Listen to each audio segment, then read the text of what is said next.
my And iRacing veins. there we go. The monkey flips a switch. We are live tonight. Looks like we have a little bit of feedback from someone over there. I don't know who that is, but we're going to be live tonight with Josh and Zach. Welcome, guys. Welcome to the booth. How are you guys doing tonight? Pretty good, Moose. How are you? Doing great. I'm doing about as well as you could be doing on a Thursday night. Hey, man, tomorrow's Friday, and then we have Christmas week coming up next week. What up? That's going to be a lot of fun. It's going to be hectic, though. I got to work. Oh, ouch. All right, so Yeah, it's going to be somewhat fun for you. Yeah, except for Christmas Day. As long as you don't get to listen to Christmas music 24/7, I think you'll be okay.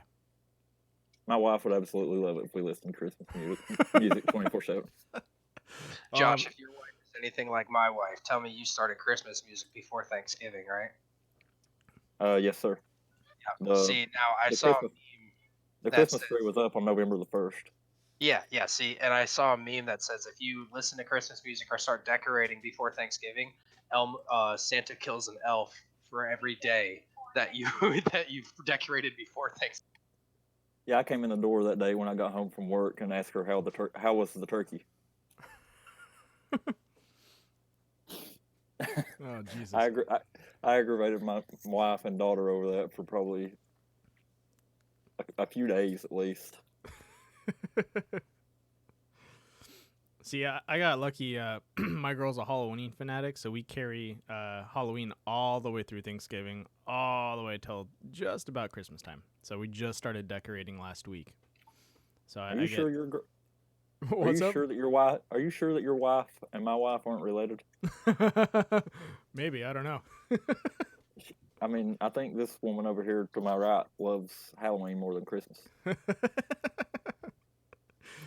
Yeah, but we have been watching a Christmas movie every night since December, so it's been a nonstop Christmas movie bonanza. She's watched one probably every day while I'm at work.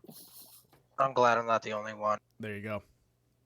Although I do have to say, I cannot get enough of the Santa Claus movies with Tim Allen. Tim Allen, those are my favorite. I love Tim Allen. Yeah. That guy's a genius. Yes, he is. He's a comedic genius. I love the Santa Claus. The first one is the best. It is, and I liked all three, even though they got kind of weird towards the end. But just Tim Allen's awesome. That guy needs to come back, do Disney movies.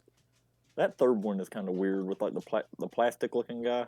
Yeah, Jack Frost and all the legendary or mystical creatures of myth. Yeah, what was that guy? Wasn't he like something famous like back in the 80s? I can't remember his name for the life of me. But didn't he do? I know he did something like way back in the day that made him super famous, and it was just weird seeing him in that. It's like I don't know. Weird role. That's you reminded me of my actual favorite Christmas movie. I do have a favorite Christmas movie. It's Jack Frost. Jack Frost? Ooh, wait. Yeah. That one's pretty good. Where the guy's dad comes back to life as a snowman or whatever. Yeah. I haven't seen that one forever. We have I think Jingle All the Way would have to be mine. Yes. Schwarzenegger. Yeah. Sinbad. Yes. What was the action figure? What was the action? Turbo Man. Turbo Man. I'm Turbo Man. I can't even, because doesn't he like meet his son as Turbo Man? Yeah, then he actually like at the end of it like becomes Turbo Man and like the parade. Yeah, they had a working jetpack. That's ridiculous. Man, weren't That's the the 90s awesome? The 90s was amazing. I don't know what happened to the 2000s, but definitely the millennials took over. I don't know. Millennials took over and got offended. That's why The Office isn't on anymore. Oh God. Right. The Office, or what about you guys remember The League? Oh yes, dude, that was a horrible show to have around family, but it was freaking hilarious. Or Parks and Recreation. Yes, that's still going, I think. It's still going, but that's an offensive show right there. Yeah, it is. What's I forget the boss's name every single time. Michael Scott. No, that's Office. And Parks and Recreation. What's his name? The one that only eats meat. I'm trying to think of what his name is. I just love those constant like gifs and clips of him where he's like in the grocery store and the person's got like veggie meat or veggie bacon and he's like, yes, I'll have another, and he throws it away. Yeah. That shit's awesome. I love it. Yeah. That actor is one of my favorite actors too, so it just makes my day. Did you know that he's an actual wood craftsman in real life?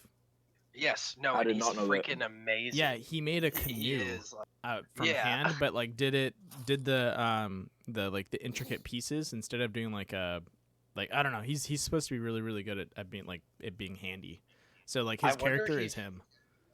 Yeah, I was gonna say, I wonder if he's that nonchalant, like in real life. You know, how he's just like, you know, like always got like the wise, smart ass thing to say, but I the way think he so. delivers it, it's like everybody's dad. Yeah. It's like something your dad would definitely say. I really think so. I think his character is his personality. I think he's got that pretty in tune. I mean, go ahead, John. He would be the perfect guy for a reboot of Home Improvement. Oh yeah, he would. No, he would be the perfect. Was it Ernie, the neighbor that peek over the fence? Yeah, that you never did see his face. Was it Earl or Ernie, or was it someone else? I think it was Ernie. I think it was. I'm pretty sure it was Ernie. It was Ernie or Earl. I loved that guy because he would always come over and give like perfect advice. Yeah, like the best advice you could ever hear. Yeah.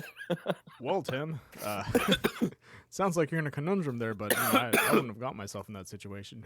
And I think it was like the last episode of that show they actually showed his face too. Didn't he die though? I thought he died before it finished. I thought he like recently passed. Oh, like maybe back in the fall or something. Yeah, I just remember that that was like some of my favorite parts of Home Improvement. Didn't they try to bring it back though? I don't know. I thought they tried rebooting it. Who was his co-star on the show? The chubby black-haired dude. I know who you're talking about, but I can't. I just can't think of names tonight. Yeah, no, I think he had issues with him too. Tim Allen, and I think those two had issues with each other.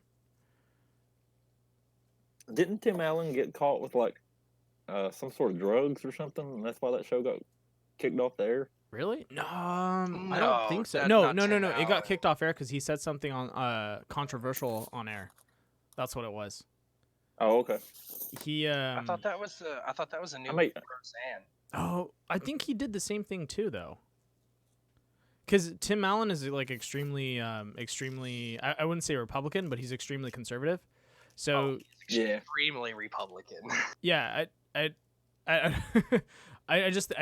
think a lot of people in that Hollywood era are very liberal. So he's already not really a favorite of people. So maybe some people are gunning for it to get his show off. Yeah, I just had to Google that about Tim Allen. He did. Okay. Well, that too. He got caught with over 650 grams of cocaine on October no shit. 1978. Are you serious? Yeah. He was big into cocaine. Look at the last movie that he did, like big movie. What was it? The Galaxy Quest or whatever, where he's. I liked Galaxy Quest. Yeah, but like look at him in that movie compared to like how skinny he was in that movie to then like what he's looking like on like Last Man Standing. Granted, there's some years between there and everything, but like.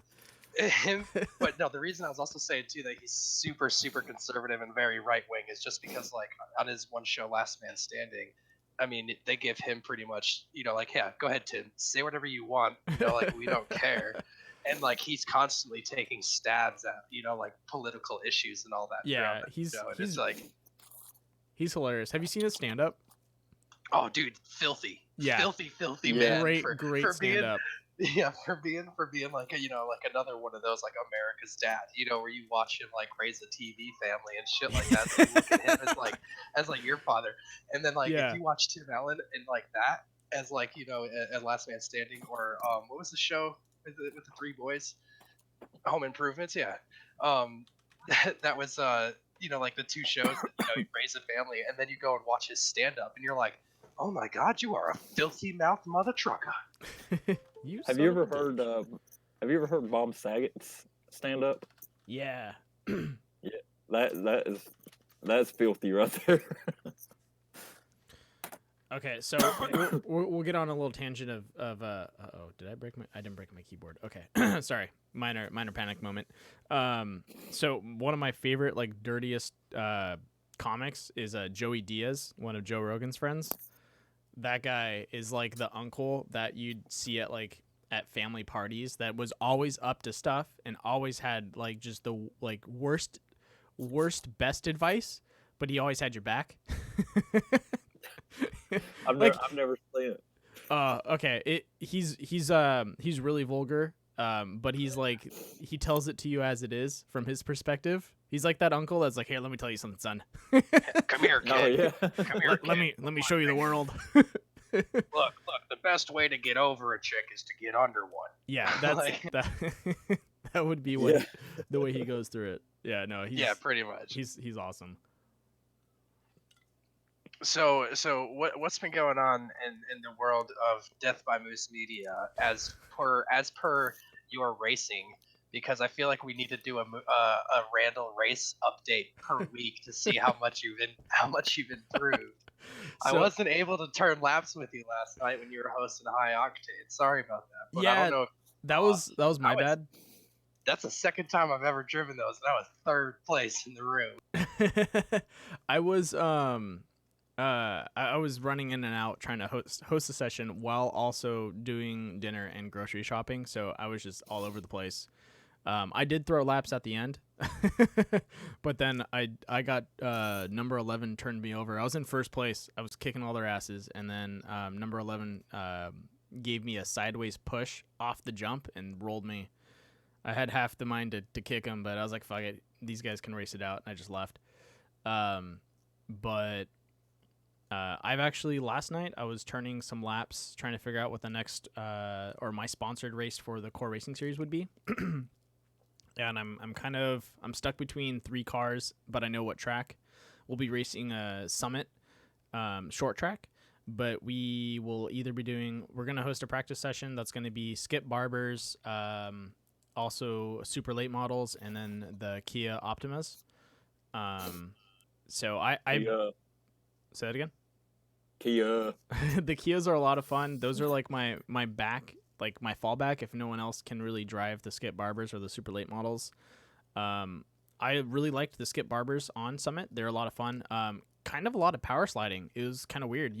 I've never really driven the Skip Barbers with the new tire model. Before I drove them with the old tire model, I had a hard time controlling them just because they let loose pretty easily at high speed when like trying to make a turn. So this time I was going around and I was able to pretty much like throw myself into a slight power slide, but then you just turn your wheel, into the turn a little bit, and the Skip Barber just picks right back up again. You can't fly through a corner like that, but you can definitely come in a little hot and maintain speed and not really lose too much driving around there. It's like the ass into the car follows the nose better. Yeah. Like now with the new tire model. Yeah, the nose like directs the car really well. It's pretty cool. Yeah. And then, go ahead. I've never driven one of the Skip Barber cars. I mean, I've heard a lot about them, but I've never attempted one. Since the new tire model, I think they're a lot of fun. I haven't, like, I drove them a couple times and then I just didn't want to touch them just because they were kind of like, I didn't like the way they drove. But since the new tire model, they're a lot of fun. They're easier in the sense of like once you pick up on where it unhooks and then you just redirect your wheel into the turn or where you're like ass into sliding, and it just like you'll hear like the skidding kind of change tone, and then it'll just drive right into that line. It's really cool. Yeah, I don't know if you know this, Josh or Randall, but iRacing, that's where they actually pull all of their data that they're using for I believe every car. They're pulling data from the Skip Barber Racing School. So like Skip Barber in an iRacing world is the closest thing to real world as you can get for driving. Like if you talk to actual race car drivers, 90% of them out there are saying like it's not really like that at all in real life. but they're also forgetting too that in real life you're facing G's, you can feel the G forces, you're getting thrown around in the car and everything. When we're sitting here in iRacing, not everybody's going to afford some $15,000, motion rig, kind of thing to swerve around and throw you around. Yeah, so like you're missing that aspect of it. I feel like that plays like a big role in it. But like a lot of real race car drivers say, like iRacing, it's good, but it's not exactly what it is in real life. Yeah, Skip barbers, because the skip barbers is where they pull all their data. Like the tire model all comes from skip barbers for every single one of those cars. They're only pulling data from what they've taken off the tires from skip barber, and they're just throwing it on the other cars. That's what their problem was with the trucks, which update trucks are fixed a little bit. They're still a little wonky, but they're actually drivable now. Yeah, to go back to the driving, so I was talking with Bobby Sandett Jr., the pro rallycross guy and pro sprint car. He was telling me that we're talking about kind of like how to grow iRacing and how to grow viewership.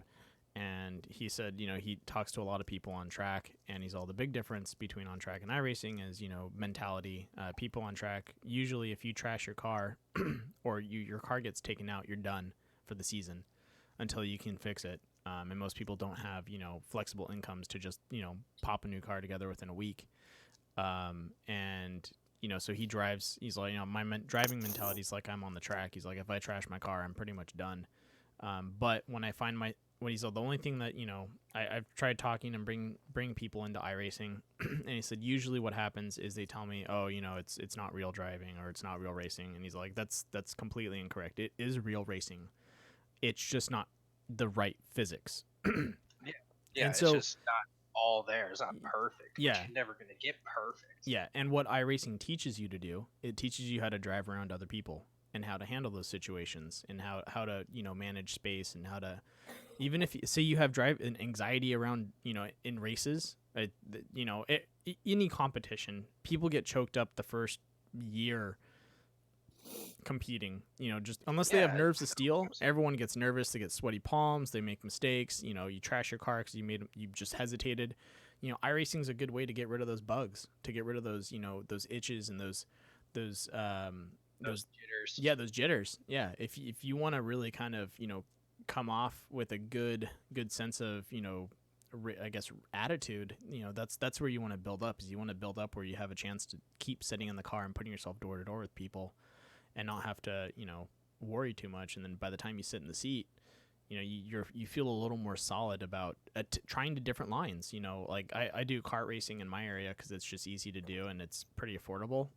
So like $20 and I can throw a couple laps. So I'll go through laps, and I found that from just sitting around watching you guys and also doing practices, I find myself attempting different positions on taking corners and trying to really go through and throw faster laps. Even though I'm not the fastest guy out there, I'm definitely seeing things differently now. I can see an apex better. I can be like, oh, what if I come out and slow down here and then swing over this way? I can try and cut this corner and keep it as straight as possible with my lines. And so I think that's one thing that iRacing really helps with, is it allows you to really put down the time to see things differently. To where people maybe only get 1 weekend a month or at once a weekend to go out and practice on a track. Now you get every day of the week to throw some time down and to really get yourself in a mentality that will allow you to learn better and achieve more on the track. Yeah, my experience with that, coming up, I just started in iRacing in March, like I said earlier. The iRacing Street Stock Rookie Series, that helps a lot with the anxiety, I think, because I mean that's for sure. Yeah, you're around people that have your own skill level, I guess. Like these people, I hope you're out of the rookie league now, Josh. Right, you are. I know. Yeah, I have a Class A license now. But, yeah. And how long for the people that are listening that never really heard or done anything with iRacing? How long did it take you to get up to the A class? About 3 months, to be honest. Yeah. Because once you figure out how to miss the wrecks and how your car is going to handle if you just slam on the brakes and stuff like that, you can run a pretty clean race in those rookie street stocks. Oh yeah. But it's just avoiding the guys that don't know what they're doing. Yeah. That too, and for like the new people coming in too, it's really smart to understand how iRacing works. You know, between the safety rating compared to your I rating, to really understand how those two numbers correlate before you just hop in a hop in a car, go to a track, and just tear shit up. You know, Yeah. it's like you should take that extra time to try to figure out, okay, well, what does each of these things mean? How do I improve on these? You know, and everything, because it's like the a battle between both of them. Like, it's very hard to get a race clean and build your SR, but also build your I rating, because like you want to race clean, but to build your I rating, you need to be fast. So like you need to be a little reckless, but reckless drops your SR if you wreck. You know, so it's like Right. a double-edged sword that you're walking on every single race. And for people that go and like to the rookie leagues and everything else like that, it's so frustrating trying to get out of that league, you know, just because of the nonsense and shenanigans that you have to deal with people trying to learn and figure this out. You know, for racers with experience to come in here, the rookie league is gonna it's gonna piss you off, and it's just gonna agitate you beyond all belief. And it probably honestly scares people away from iRacing, because like they feel like if you can't get out of that in 2 months, like I'm gonna be stuck in this rookie league forever. You know, Yeah. and a lot of people will cancel out their subscriptions or anything else like that. But like, if you understand the basis behind what iRacing is doing and how the system actually works, like Josh, you know, you got out of it in 3 months. That's about the average. I think it took me about 3 months to get from rookie to A class, you know, and that's just racing when you have time, you know, and you got, you know, full-time job and kids and all that kind of stuff. Right. You know, it's hard to do. But if you're just a high school kid, you know, and you're on Christmas vacation right now, you could go from rookie class to A class in a week, you know, if you Yeah. have the time and everything to race. You know, it's Yeah. just about It's how just you do finding it. it's Yeah. just finding the time. And like you said, it's finding the time first of all, and then second, it's figuring out, like you said, the SR and the IR, how both of those work and how they affect your class moving up or being demoted, depending on where Yeah, you go. everybody loves being demoted. I've actually been demoted twice, out of A class down to B. I'm actually a B class right now, because the last time I got demoted, um, it was a Daytona week, and it just trashed my safety rating. Yeah, And then and I was at Bristol Watkins too. Glen Those and two my tracks. steering wheel caught on fire. What? What? Wait, Yeah, I had a, I what had a, steering I, wheel did you have? So I had a nobody Logitech, even buys this shit. I had a Logitech G25, and going into turn 3, or no, it's not turn 3. It's the S going into the S's at Watkins Glen. My right hand slipped off the steering wheel and touched the plastic housing, and Uh-huh. that plastic housing felt hot as hell. So I just like steered it into the gravel pit and stopped and just unhooked it. And once I got it unplugged, I took it out. I took the steering wheel housing outside and came back to get the pedals. And when I stepped back out on the porch, to put it's the on fire.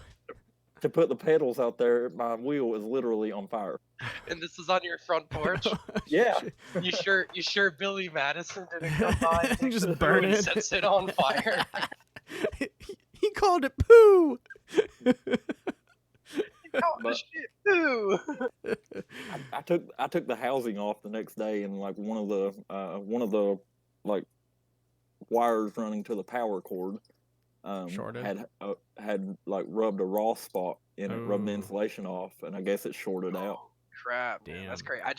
I actually just burnt out my G27, which is the wheel above the 25, and that one just took a crap on me a couple months ago.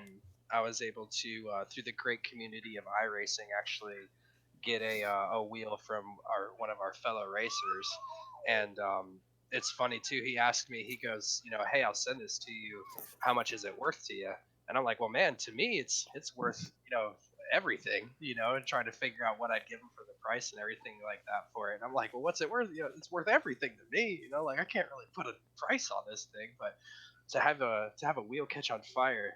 I'm gonna see if I can find a picture of that. Real I was quick. gonna say, please find a picture. So I know this comes take a back to picture. my PSA that I keep bringing up is all drivers should be wearing full head and face protection, plus have fire extinguisher strapped onto your desk at all times. Did you not Yes, see? yes. Did you not see my profile picture? and if you can afford it, a Nomex suit. Yeah. My profile picture for iRacing. The only thing I'm missing is a fire racing suit and a fire extinguisher. Everything Right. else I got.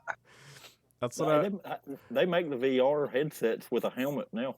Yeah, where you can just put a VR into the helmet Oh now. no Yeah. shit! Yeah. I was gonna do Yeah. a gag. So when I was doing the for the MoMA racer for the either the ad or the intro, it was gonna be me sitting on a because I haven't bought it yet. I'm gonna probably get it after Christmas. I'm gonna get a plate one of the foldable play seats because I Oh, don't have as Santa's much being space. good to you. Maybe we'll Hey, find out. But my I'm rig gonna. is my kitchen table.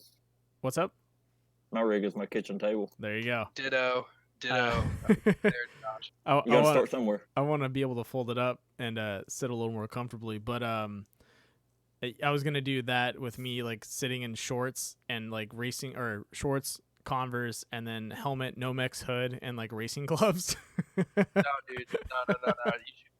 You should go American flag boxers, no shirt, racing gloves, helmet, a beer attached to the helmet with a straw going into the thing. I can't pull off a Terry Condas, man. Terry, if I you're wish I could listening, be that cool. You're probably wearing that right now.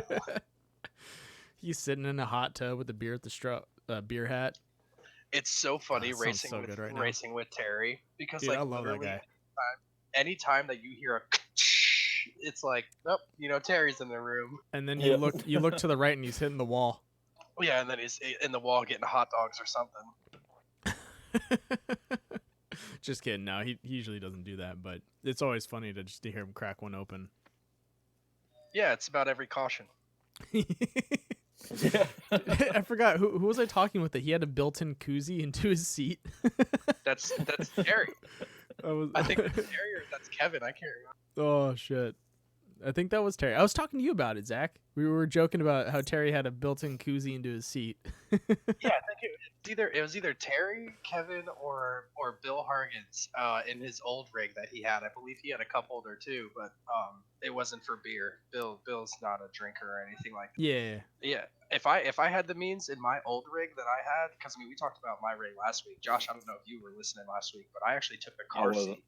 I actually took my passenger seat out of my car for my rig and built it out of wood and everything like that. And the last thing I thought about was a cup holder. I should have got one. All right. What did your wife have to say about that? Hold up. Oh, it was hilarious because she was gone at the moment. Yeah, like she was at the store and she came back home and I'm sitting there fucking screwing in my car seat into the rig and she goes, honey, what are you doing? I said, well, I mean, I'm the only one that uses a car. You don't ride in it. I don't need a passenger seat. She was madder than hell at me for like a little bit, and then we finally got into the car, and then she had to sit in the back seat because I didn't have a passenger seat, and then she goes, oh man, this would be so awesome for road trips because there's so much more room. Like, and she stretched all the way out from the back seat to the fucking dashboard. And I was like, see, I knew it was a good idea. But yeah, no, her face, I wish I would have got a picture of her face when she walked in the house when I'm attaching the seat. Like, it was like almost like Tim Allen in Tool Time or whatever with his fucking projects that he had. It's like, what the fuck? Like, what are you doing? I sent that picture. Yeah, I was waiting for him to finish his story. So I'm gonna go ahead and throw the picture up live so you guys can see this burning steering wheel. As you can see, it's got a nice little burn to it. I don't know if that's flame going there. Yeah, is that coming? Is there two flames coming up or just one? It looks like it's one, but I can't really tell. It was two like small flames. They were coming out of like the vent hole bottom of the steering wheel housing. You actually got it when it was on fire. Yeah, it was on fire, man. I think you need to send this to Logitech and be like, "This is a fire hazard. Please send me a reel." I was just about to say that. I was like, "You send that to Logitech and be like, look, yo." Like Chris said, it's fucking lit. It's lit. Y'all about burnt my house to the damn ground. Oh shit. Take a picture of like a finger with like a blister on it and be like, I've been, like maimed by this thing. Like it has claimed my arm. And I bought another Logitech G27. That's awesome. Did you get the G27? Yeah, How do you like that better? I love it. I mean, the G25. I mean, it was all right, but I guess I don't know. Maybe it had a little age on it or something. I'm not sure, but How loud is it? the G25.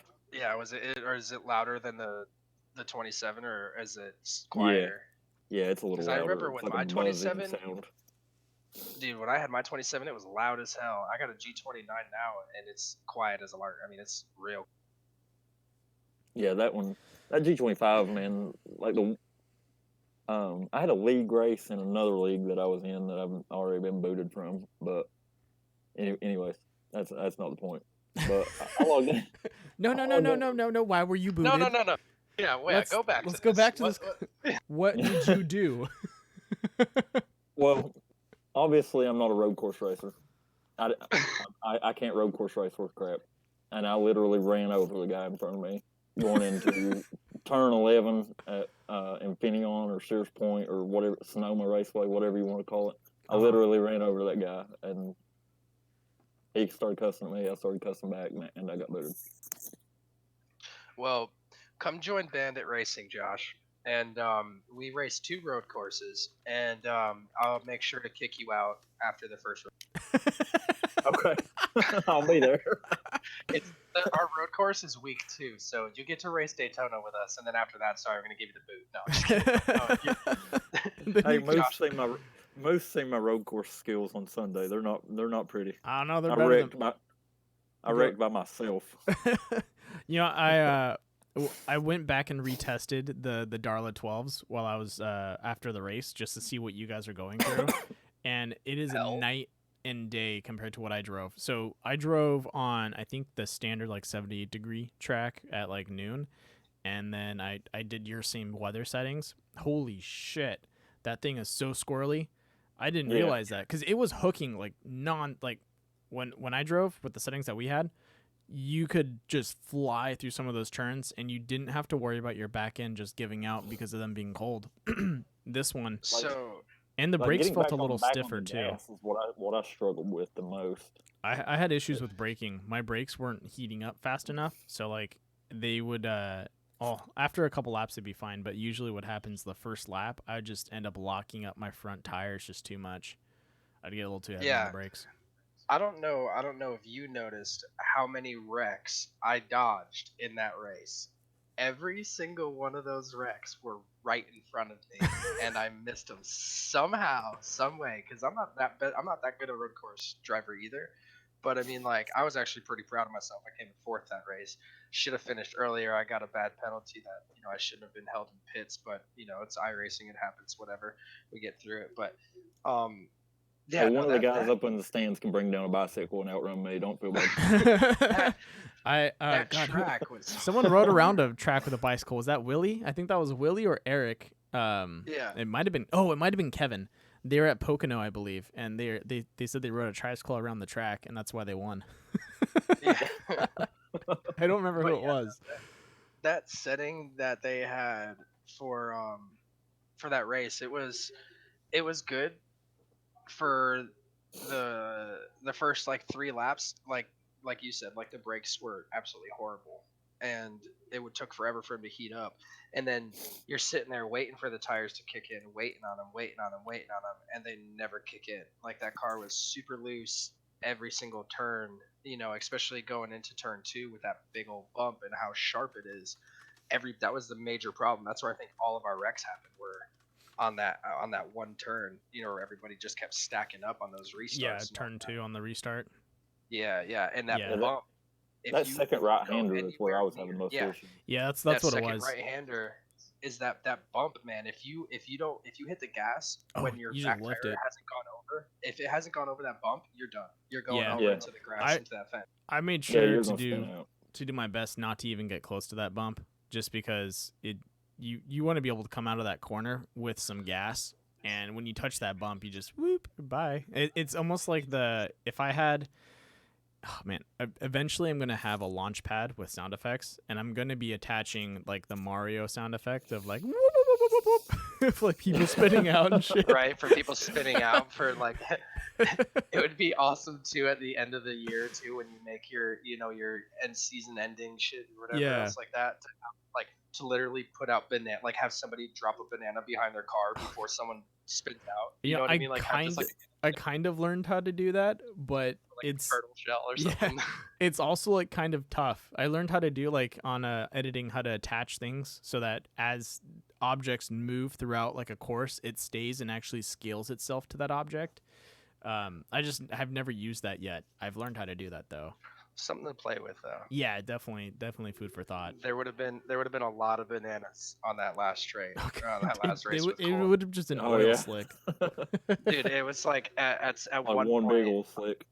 at one point at the second stage or whatever, I look in the rear view and it was like one of those like Three Stooges kind of scenes where it's like like just people like left, right, everywhere, like behind me. I'm like, holy crap, dude! Like the whole field is just taking themselves out around this one corner. Like it's great. Yeah, it was pretty bad. I fun. T-boned somebody on the third lap. That was Jonathan Platt actually. Yeah, so there you go. you did T-boned meet Platt. him up Yeah. close and personal. You took his nose right off. Yeah, I Yeah. saw that. I ran right over his nose. Weren't you man. driving in the Haviline too? Yeah, I think he was. Yeah. Yeah. I think it was. Because I He remember was in Pennzoil. Platt was in Pennzoil. Platt was in Plenzoil. Who's in Haviline? Josh, you were in Haviline, weren't you? No, I was in a Mountain Dew car. Okay, you're Mountain. Okay, yeah, Mountain Dew. I remember Yeah, Platt he's- came on, he's and I said, if you ain't got pencil, you ain't got shit. And then like Yeah. someone had Haviline right behind him. Yeah, he spun out like right in front of me off that. I think it was off that last corner coming to the start finish line, Yeah. and I literally had nowhere to go. But I had the wheel turned as far to the right as it would go, and I just ran right over top of him. I Yeah. almost wish we could play a clip back from that race from like where it was from when I missed that one wreck. Because it was like Kevin, Jonathan, I think it was Platt, yeah, and then like there's two like other 5 Carl, people that got piled on that one. Yeah, and I don't know how the heck I got around all of it, but I did. I was happier than a pig in shit when it happened. Yeah. And then there on that last restart, when as soon as I got back on the gas, I just spun the tires. I was out in the grass and I was done. Yeah. I got on the broadcast and rewinded it to see what you would say about me. I think I just like, oh, there he goes. Yeah, that's what you said. Like, okay, there he goes. Like, I'm surprised he's lasted this long. You should take the clip from Half Baked, when Dave Chappelle and that one guy or whatever talking about, oh, Mr. Jenkins, and then like they tell him like he's not there, whenever he disappears, he's like, go, whatever. You should get that like clipped, so then every time someone spins out, it's go. Yeah, right. Or get the baseball. It's out of here. Yeah, there you go. Yeah, I'll eventually get a soundboard. I don't think I'll be doing it during a live broadcast, but I'll definitely probably do it for like a highlight reel or when I'm like dicking around on the podcast or something like that, or maybe for like a fun race. We'll put it out there, but You could do it for that'd be so much fun. Invitational. Yeah. I got launched into orbit in an NIS race at Homestead back in last month, actually. Oh, dude, when you get like, did you get catch fence thrown? Yeah. I've seen that. Dude, That's gnarly. Catch fence throws are freaking crazy when you're in car, and if you actually stay in the fence long enough or whatever and have it launch you in car, it's like you literally get shot to the moon. Yeah. Yeah, my car, though, it was stuck on the fence. Basically, what was right in front of where the driver's helmet would be was the fence post. I was stuck on the fence. There was this one, I think it was season 2 Bandit Racing. We were in the Xfinity cars, and I think it was Terry Condis punted. I mean, like straight punted. I think it was Kevin Foster right out of Martinsville, like through the catch fence and everything, punted him off the track. Oh shit. Oh no, Yeah. I've never been like literally launched into orbit, but We Yeah, no, he got sent like I've out been catch fenced, I guess. last season for the Kias at God God, what were we racing that race? That was Limestone. At Limestone Park, we had the Kias, but before Lime that, Rock? yeah, Lime Rock. Sorry. At Lime Rock, we were testing a couple different cars. We had, I want to say, the Mazda, and then there was one other car that was kind of rampy. I can't. No, was it the? It was the Mazda and the Kias. I think is what we had running at that track. That or oh no, we also had a Cadillac. We had one of the V8s. So we had a V8, we had the Kia, and then we also had I want to say the Mazda. And I think Carl was in the Mazda and Kevin was in the Cadillac and I was in the Kia, and the Cadillac was launching the Mazda. So do you know the giant like overhang with that says, limestone or lime rock? Lime Rock. My bad. Uh-huh. It's a stone. No, it says Lime Rock. We're launching the Mazda over that, and then we discovered like there was a jump on. You can go off course on turn 1, and just plow it straight over this jump, and it launches you over the roadway into the fence line. So I set up a camera. So during after the broadcast was finished, everyone that was still in the race was supposed to just peel off and just start launching their cars off the camera. It was a lot of fun. There's a jump in turn 1 at Pocono. Oh yeah. Don't ask me how I know that. It will launch you into the catch fence. No way. Yeah. Yeah. That's awesome. You basically hit a bump right there in the grass, and it will literally launch It just you lifts into that you. catch. Yeah, it just launches you right into that catch fence. I think there's actually video of it in the not top 10 for this year, where somebody launched their car over a retaining wall, like over a tire wall, and then landed on top of like one of the prototypes or whatever. And What?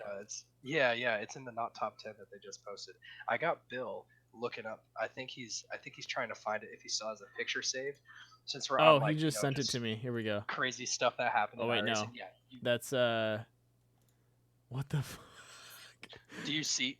No. He sent me 2 trucks like flying. Is the 83 plowing off the top of a 11? Where is it? All right, I'm gonna open these so you guys can see it, and then I think these are the same. I think this is what we're talking about.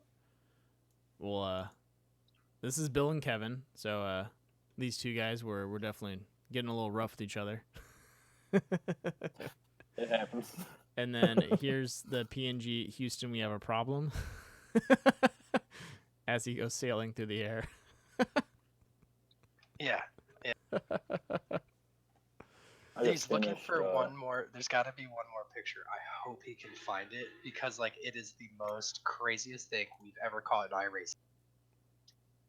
All right, I got to see that. Hopefully he finds it. Well, it's definitely put a warning out there that it is X-rated. What do you have on your What do you have on your paint scheme? No, it is not a paint. This is something that happened in iRacing that is very X-rated. I'm not going to say what it is. If we find the picture, I'm still not going to say what it is. I want to see if you can point it out and find it. Hold up. Do they have naked bystanders? No, but that would be pretty funny if they did throw one naked woman up there. He says Now I'm you're working gonna- on finding it. Now you're gonna have me looking in the stands more in iRacing now. Oh, I was trying to demo. I picked up a consultant for Wait, OBS. What's up? Are you talking about the new woman on the next to the top row in the stands at Daytona? Are you messing with me right now? Wait, are you serious? You're gonna make me load up iRacing right now. Yeah, go load up and snap a pic real fast. Scan those stands. When you're coming off turn 4, I discovered this back in July, and it might have been taken out by now. But Probably when not. When you're coming off turn 4, I tried to get a picture because I don't know why, but I've always wanted to be a spotter. But I was trying to get a picture from like the spotter stand, and I was moving the camera around, and I was it was a Carb Cup race. We were coming off turn 4 at the time, but I was moving the camera around, and I discovered like a topless woman in the next to the last top row at Daytona. No way. Hey, Right. Chris, Right toward- go ahead. you know where the booth is? Yeah. Where it says World Center of Racing, Uh-huh. Daytona International Speedway, or whatever. Like if you're standing on the grass in the trioval looking at that, it would be just to the right of it. I don't know, like I said, I don't know if that's been removed or not, but it was on there. As Chris would say, no wonder Daytona is a fan favorite for everyone out there. At least we know these coders have a little bit of humor to put a "Where's Waldo." Yeah, yeah, I've seen the Where's Waldo too. Oh, that's awesome. Did you find it yet, I've never seen the Zach? Where's Waldo. I'm waiting for Bill to answer because I don't have the picture anymore. I'm texting with Bill right now. I think he's still trying to find it. Bill says he's working on it. Load up Daytona. Let's see if you can find or snap a picture of the nude chick. I'm gonna load up Daytona right now and see if I can find this. You said exit of turn 4 in the new Daytona or old Daytona? It was the old Daytona. Is that 2007? Who's is that Foster's? No, that's Paul's. That's Paul's. Yeah.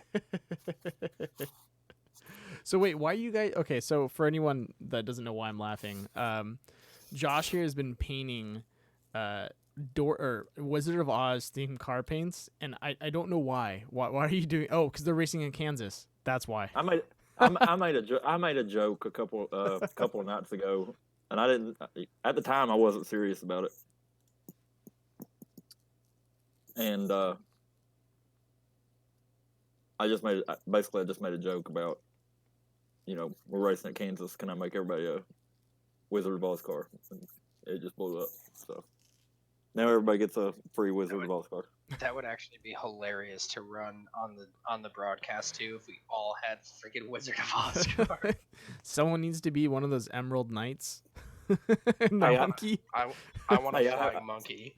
I have a sponsor. I can't. I gotta run my sponsors.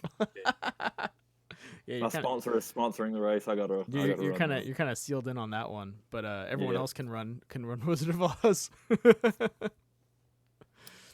All right, so I am loading up now. I am gonna go search for this. All right, one. while we have our lead investigator snooping the stands for that nudist. Wait, I can't actually now. No, I have to launch like an actual race because in test session there's no fans.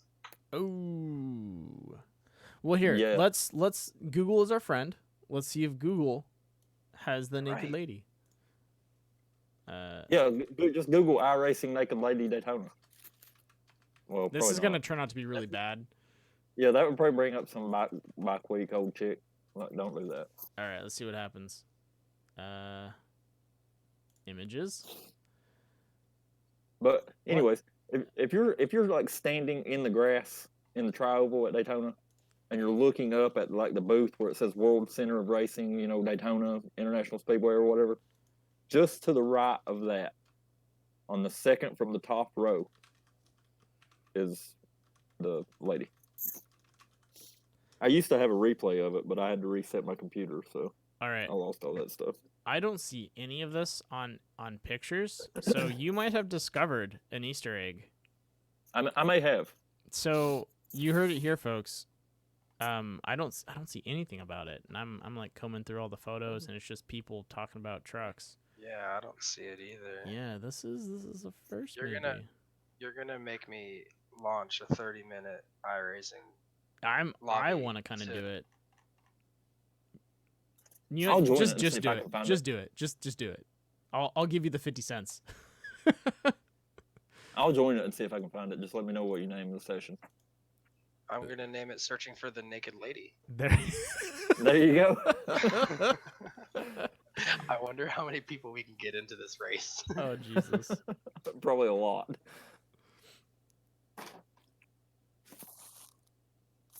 Yeah, I'm gonna see if this actually works. So there's no fans at a test session. I've never even paid attention. No, test sessions are completely blank. Actually, like why would they be? Yeah, I don't know. Unless you have like a small couple fans that want to see you drive practice sessions. But, yeah, there you go. Yeah, a couple people in the infield. Oh, I might have a replay. Hold up, rewind. All right, we're all on. But is it gonna be the Wait, does the it old Daytona? It's the 2007 Daytona. Yeah, it should be the old Daytona. The one that Carb Cup runs on. Yeah, because we've been trying to keep these races free. So yeah. I should have an old Daytona. Let me go through my replays. Hold on, folks. This is a very important thing. We will find this naked lady. This naked lady will not evade us. Daytona International Speedway Oval, not 2007. I want to try to find a picture of like the track on Google, and I'll kind of show you where it's at. Oh, Daytona, where are you? All right, Daytona I'm throwing up the Oval. room. It's worth the 50 cents to try and find this one. Right? I hope it's still there. But you know what though? The one thing too though is like I'm pretty sure when the drivers like go to do like their pace laps and everything, or not their pace laps, when they're doing their parade lap in like the back of the trucks, you know, as before they even get into their cars, before they start their engines and all that. Yeah. I wonder, because like the fans in iRacing look like they've just taken pictures of actual people and just put it into the game. So I wonder if iRacing actually like, you know, scanned the fans almost for these racetracks. It's like, just a lady flashing them. yeah, they just happen to. I doubt that, but that would be hilarious. Like Google, like they Google mapped fans, and there just so happened to have been some woman drunk off her ass at Daytona, you know. I have Daytona International Speedway, but I do not have the 2007. Yeah, you do. It's free. No, I mean not not under. Oh, you don't have it like that. It's only downloaded. The session is up, so if anybody listening wants to come and search for this naked lady, look for it under the hosted, and it is called Naked Lady Search. Oh, and if you want some help zooming around looking for it, you can always Control F12, open up your cameras, and then Control Z and go into free flying camera. I'm gonna send you a picture, Moose, of the real track here. Chris just said, "I just tore down my iRacing rig." Chris, you better get in here. This is important stuff. Oh wait, hold up. Oh wait. To the right of the booth there where it says Daytona, the second light post just down from it is where. Let me put this picture up so I can draw it for people, so people can see this. The second light post to the right of that. So box, I guess you could call I'm looking at the broadcasting box. We have light post 1, light post 2, and then right below that. Yep. Naked lady. The second from the top row. Right in this area. That's where you're looking at. If she hasn't been updated out, which I'm hoping she has. You can maybe see her right now. There's this splotch area. It looks kind of tan. Can't tell. I don't want to say this prematurely, Moose, but I feel like you should offer a T-shirt for anybody bringing a picture forward of this naked lady.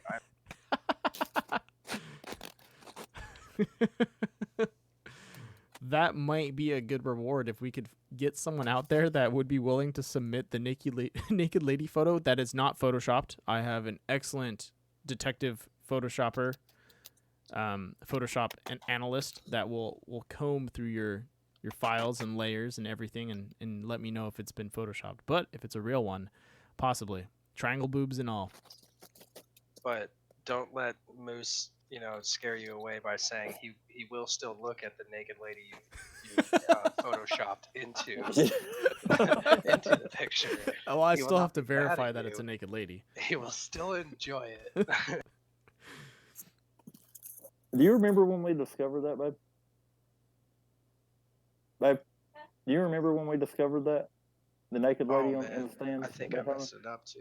Hopefully. I'm joining you right now. I think I messed up though. I think I put it as a practice only session because I still had that clicked from last night. Damn it. Won't it still have fence? I don't know if it will or not. I'm logging into it right now. Yeah, it's loaded. I'm at the Knight Rider screen right now to see if we can find it. I know Bill has loaded this up already, trying to probably search for it. I mean, I know right where to go, though, so I should be able to find it pretty quick if she's still there. If she's not there, though, I'll take a screenshot and update. But so while the hunt continues for the elusive shirtless woman, oh man, you just derailed the whole conversation for boobies. See what happens when you get three guys in here talking about nothing, and then we talk about boobs, and now we're sole focus. Sole focus has got to find them boobs. That's what I was thinking. I just didn't want to be the one to say it. Bill says he's still looking for the picture. Chris just sent me a t-shirt says heaven better have racing beer and boobs. There you go. If heaven doesn't have that, I'm leaving. Because hell damn straight will. Oh shit. But yeah. All right, well let's while you guys are looking for boobs, let's change the conversation a little bit. So, Josh said that he wasn't a big gaming person, or at least wasn't a PC gamer for a while. He's been a console gamer and stuff like that. Zach, how long have you been on PC? Let's see. I made the switch from console to PC the minute that I figured out we could do so much more on a PC than you can a console. It's limitless. So I mean, I was definitely like pro console for most of my gaming, life or whatever. But the minute that I made the switch to PC, it's been about 4 years now, and I will never go back to a console. Yeah, I for me, it's when Steam finally kicked off with the Steam store. Oh man, I thought I just found it. So you had me excited, dude. Like she has an orange shirt on. No. Maybe that's what you saw was an orange shirt. Oh no, it was titties. All right. So yeah, it was like a Barbie. It didn't have any nipples. Is it like the lone person just kind of standing up at like the top row, kind of like looks out of place for sure? Yeah, like that woman with the orange shirt standing in between like the grandma looking lady. Yeah. Or like the lady with the headphones on, that she's just kind of the only person looking directly at my camera right now, which is really weird. All right, fuck it. I'm joining you guys. And it looks like there's a guy right people there. Need to see how hard we're looking for this. Well, and it looks like there's a guy that has an X spray painted on his t-shirt. Yes. Let me yeah. I'm gonna join this test session. Am I the only one seeing that? Please tell me I'm not. No, I see it. Okay. All right. Hold up. Absolutely drives me crazy too is like. I mean, how drunk do you have to be to spray paint your t-shirt? Excuse you? What's wrong with spray painting a t-shirt? Here's a funny story for you guys. I mean, spray paint something better on it than a red X. That's where it marks the spot, son. I got one for you. So I was at the Coca-Cola 600 down in Charlotte, and I camp out in the infield every single year. And this year, I just happened to get a little bit more inebriated than I normally do. And inebriated. I had this guy come up to me, and he's like, "Hey man, what's that say on your shirt?" And I'm like, what are you talking about? What's say on my shirt? Like, yeah, dude, you got some writing on your shirt, man, in the back. What does that mean? What? And I'm like, oh fuck. So somebody wrote on my back because I was passed out drunk. And I'm like trying to think, like, when did I fall asleep? I didn't fall asleep. I don't remember this or anything else like that. So sure enough, I take my shirt off. On the back of my shirt, it says error 404 NASCAR not found. That's pretty good. That's pretty good. And then, so as I read this, it clicked and it dawned on me. I was like, "Oh yeah, I was drunk with this random dude, and we were walking around asking random people if they've seen my NASCAR that I misparked." So he said, "Let's put an error 404 code on your back." Anybody that's been on a PC, that has searched, something knows what this is talking about. But all these older people, are coming up to me like, "Hey, bro, what's that mean on the back of your shirt? What's the error 404? NASCAR not found. What's that mean?" You like my southern voice? I did that pretty well.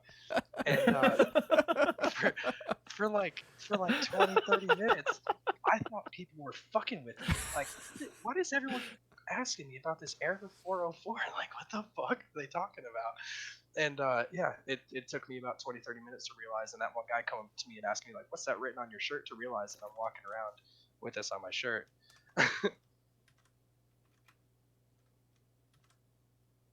But But yeah, moral of the story: don't get drunk at a NASCAR race and pass out. You will wind up with your shoes tied together, your pants around your ankles, and your butthole probably hurting just a little bit. Oh shit! Wait, hold up. Do you guys know how to detach the camera? I do not. Oh fuck it! I'll just do it with manual controls. All right. I'm looking at the stands. Second pole. They're pretty empty though, because I think it's just a practice, so they're not full. So I'm wondering if she's not there because I'm an idiot and I put it in a practice session. That could be why. But I mean, then again, oh this yeah, I fake-ass see that audience- orange shirt lady behind the guy with the black shirt. Yeah. But if anything, this fake ass audience during this practice actually looks like the attending audience for an actual race. So I mean, it's actually kind of spot on. They're pretty cookie cutter. I'm looking through everyone right now. I've seen literally the same guy over and over again with his hands up and like this weird kind of woo. Just wearing, Yeah. Down at the bottom in the picture I sent you. Yeah. he's just wearing a weird, a different shirt. Hey, Moose, that picture I sent you, she was in the position, the woman in the top left of that picture, just below that pole. The woman in the orange shirt, she was in that position. I do remember that much. Isn't that location? All right, let me zoom in on this. She has an orange T-shirt on in that picture I sent you. Yeah, the only reason I'd say that they don't. Okay, what's with the black lady that's slumped over? Like, I'm gonna show everyone this real fast because this is kind of weird. Wait, what?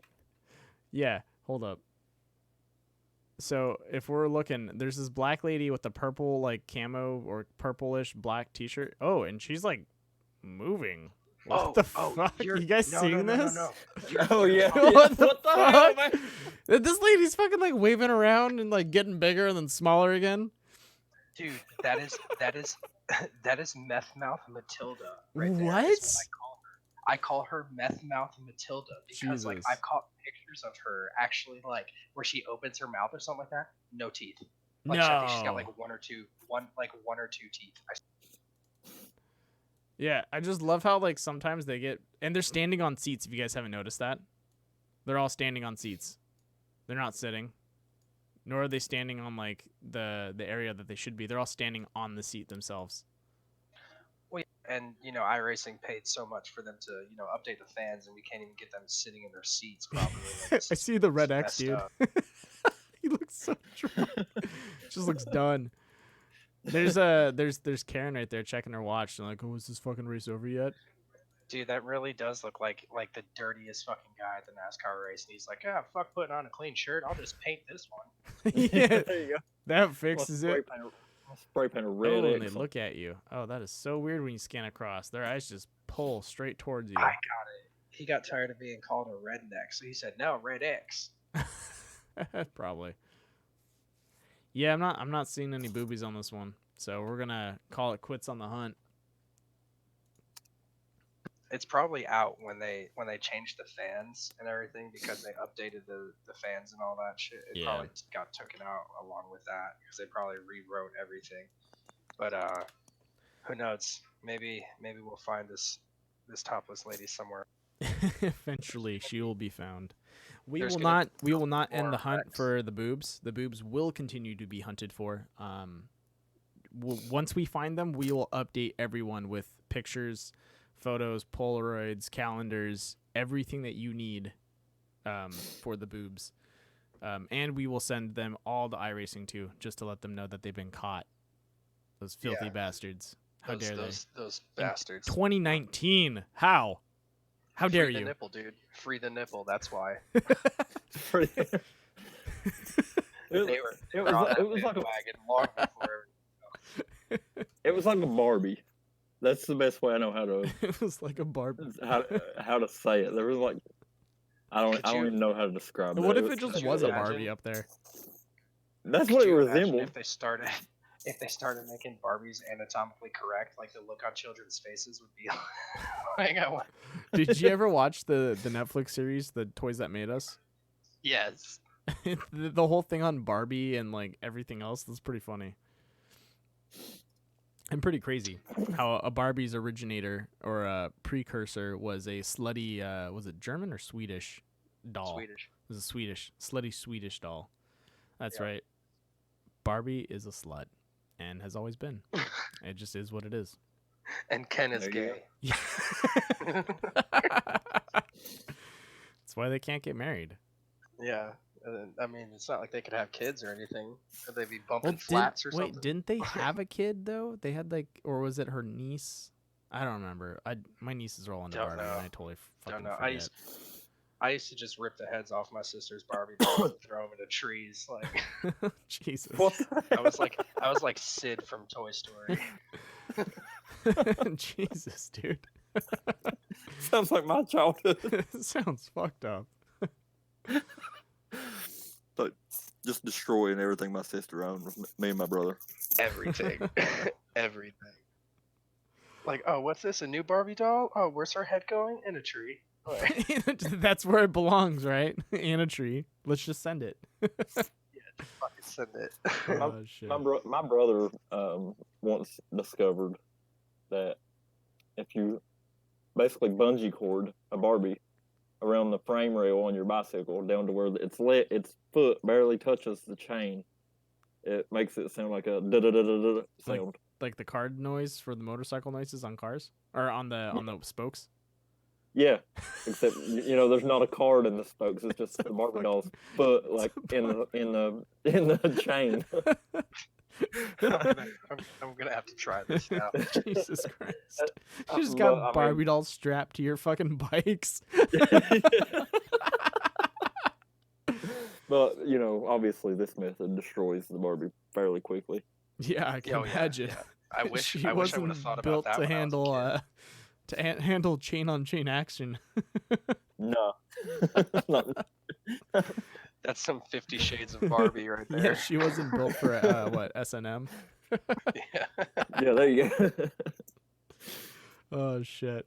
Well, on that note, we will be ending the broadcast, man. We have gone in so many places with And podcast.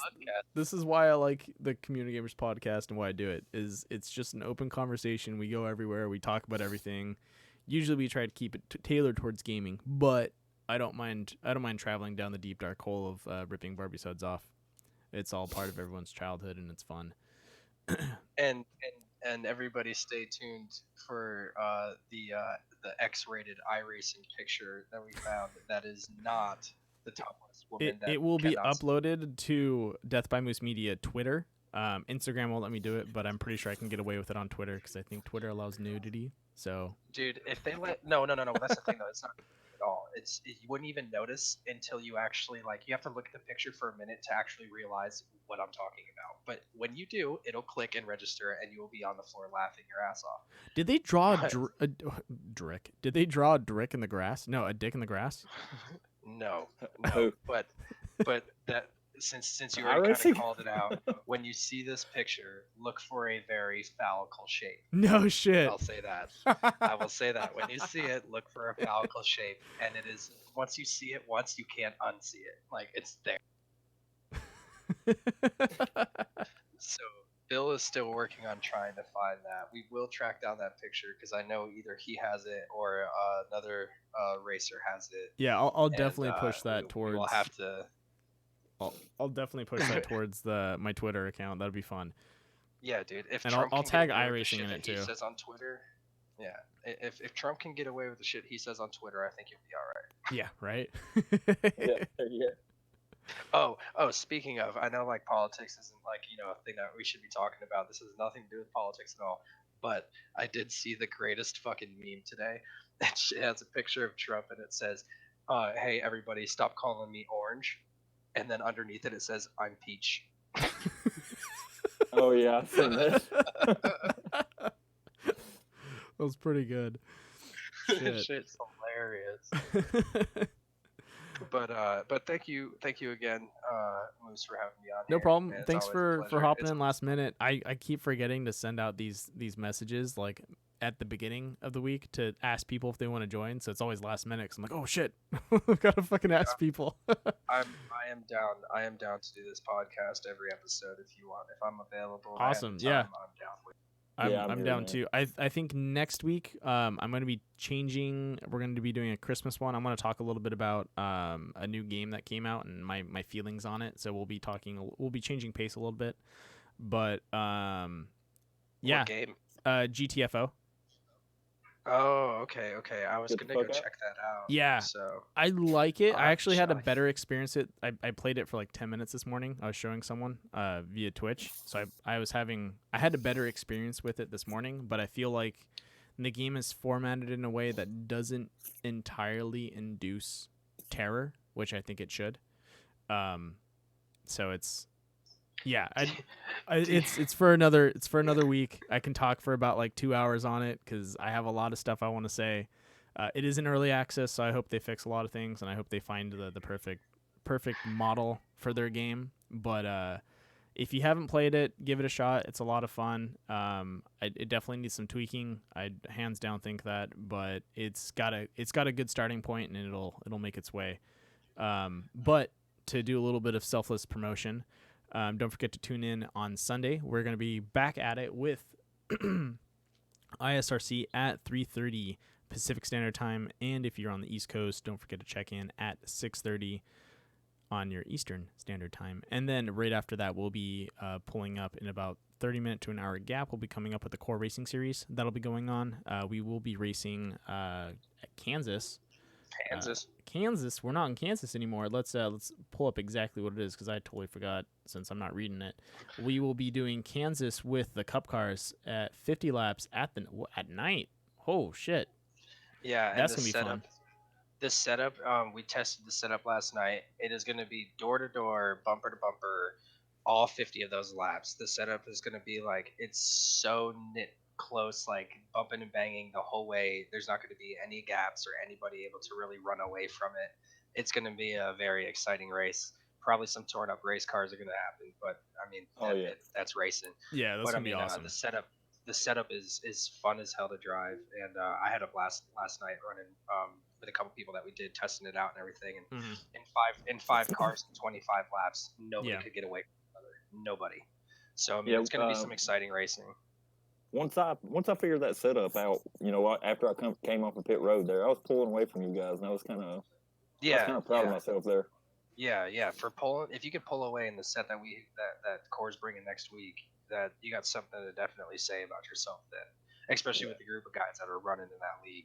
But also too, I want to point out, once we get more than 5 cars and get bunched up, it'll be it'll be a good race. Did you see what World Final Vid posted? Death by Moose Media, Barbie Wizard of Oz Cup car coming. Yeah, that's with Chris. censorship. Yeah. and to top it off, we will be having a sponsor for that race. Sponsor is going to be Southern Hearts Creations. Thank you, Josh, for that. Oh yeah, you're welcome.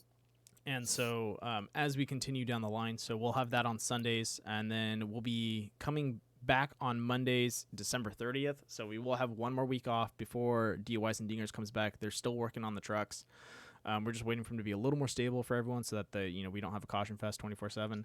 And then after that, we will be picking back up with starting soon in January, we'll have the Bandit Racing League that'll be coming up on Wednesdays, and then we'll have High Octane that'll be starting up in January too, which will be on Mondays and possibly Tuesdays. So we're gonna have all pretty much from Sunday.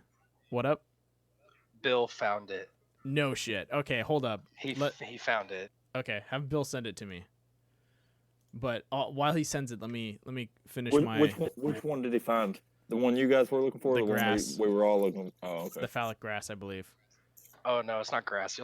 Okay, but sorry to interrupt you. Sorry. No, you're fine. You're fine. So send that to me as well. I want to see that. But to finish it off, we'll be having pretty much straight broadcasting, starting from Sunday all the way through Thursday. So you'll have some action somewhere down the line, whether it's a podcast, whether it's people driving door to door, whether we have trucks, NASCAR, Cup Car, core racing, which is anything. It's a hat toss, and more trucks in the Pro 2s and Pro 4s, or not Pro 4s, sorry, Pro Lights and Pro 2s. So if you guys want to get involved with any of this, you can always look up the league. Dude. Wait, where is it? I gotta see this. Wait. I didn't get it. What the hell? The smoke, dude. Holy shit. That's awesome. Tell me that's not the greatest thing you've ever seen in your life. All right. Let me drag this over real fast.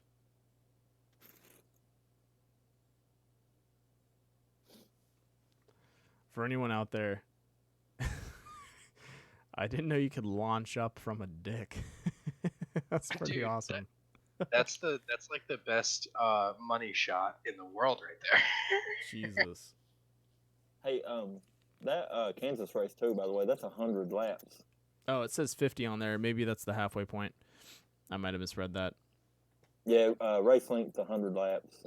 Competition caution lap is 50. Okay, my bad. So there's gonna be a little. I think there will be a little strategy involved in there. I mean, you may be able to stretch a fuel run for 50 laps there at the end, but I don't know about that. Maybe. That would Depends be a too lot what Carl. It depends on what he puts in saving. for fuel. Yeah. I mean, what is fuel run there? Like 42 laps? On a full tank? On a full tank? Yeah, like 40 or 55. Yeah, between 45 and 55. So what? Give you guys like a 75% fuel and see where it goes?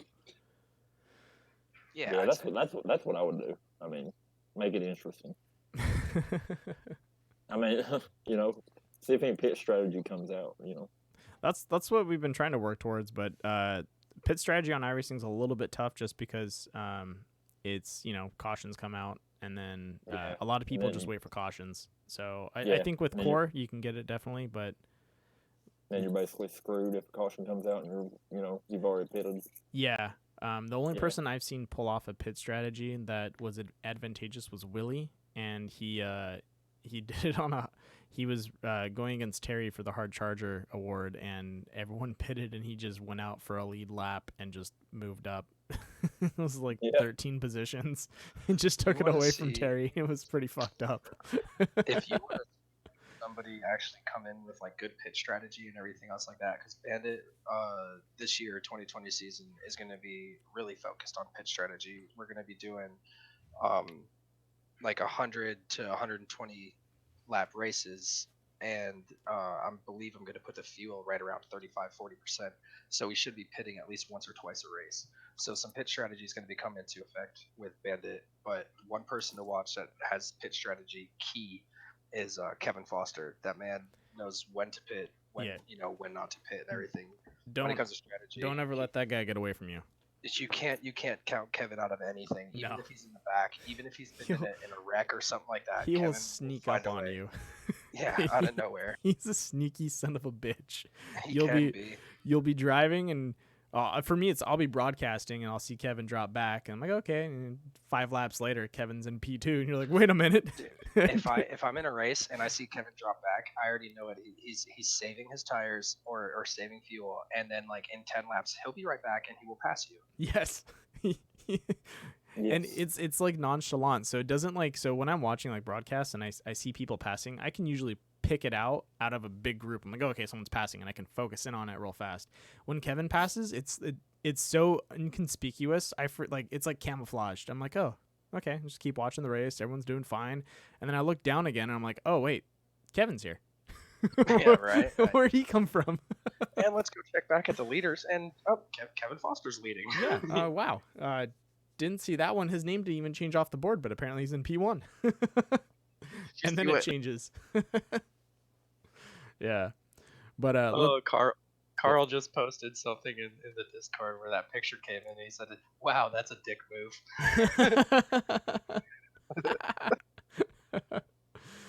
But to leave it on a high note, let's go ahead and call it a night tonight. Thank you guys for coming in. Thank you to everyone for watching. Once again, don't forget to check out Death by Moose Media. We will have a lot of racing leagues, good competition. I've been doing my best to curate the best leagues I come across with good drivers, great attitudes, and lots of great content. I don't like watching leagues with poor attitude drivers. So when I pull in a league and I do a season with them, I always look for leagues that have good drivers in them and have good attitudes the whole way through. Because that's important for racing fans and for us out here that are racing and broadcasting. We want to make sure that we have entertaining and fun broadcasts. We don't want to have to deal with a lot of drama. Drama is not fun when it's continuously annoying like that. When you just have people just tearing each other's head off or causing problems out in the track. So I just want to thank you guys for coming in tonight again. If you guys have any last words, I'll let you guys have them, and we'll call it there. No, I'm just gonna thanks cause all again. kinds of drama and all kinds of everything else you just said on Sunday night. Right. But yeah, no, just thank you. Thanks for the invite, and hopefully be able to be a part of more of these. Josh, it was awesome to have you here too. And Yeah, thanks, man. You guys have Same to you. yeah, man. All right. I hope you guys have a good night, and I'll see you guys this weekend. All right. Man. Thanks, Randall. Thanks for the Later. invite, man. You're welcome. Hopefully you can come back. Oh, yeah. I'll be there. We'll see what happens. It's still up to my decision. All right. All right. Man, hammer.